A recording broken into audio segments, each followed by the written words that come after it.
estamos muy contentos con la participación nuestra en esta feria. Creo que de los 3 años este es el más concurrido, hemos visto mucha gente, hemos estado muy visitados con muchas reuniones acá en nuestro stand, en los diferentes productos que estamos ofreciendo, así es que muy contentos con la participación de Blumar en Barcelona.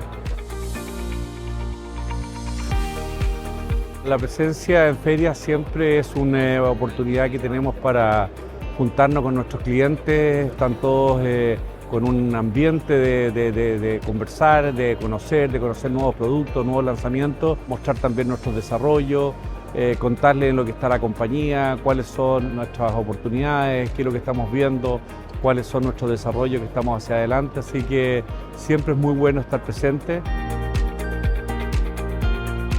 Muy grato poder presentar nuestros productos, estamos muy emocionados de presentar Purell en sus diferentes presentaciones, lomo, estamos lanzando hamburguesas también para diferentes mercados, todo certificado MSC bajo la sostenibilidad, por lo tanto se alinea con nuestro propósito, que es nutrir personas honrando el océano. La verdad que la Feria de Barcelona es un lugar donde se cierran muchos acuerdos, muchos negocios, porque en muy poco tiempo tienes una capacidad de ver a gente de todo el mundo, o sea que muy productivo y muy fructífero.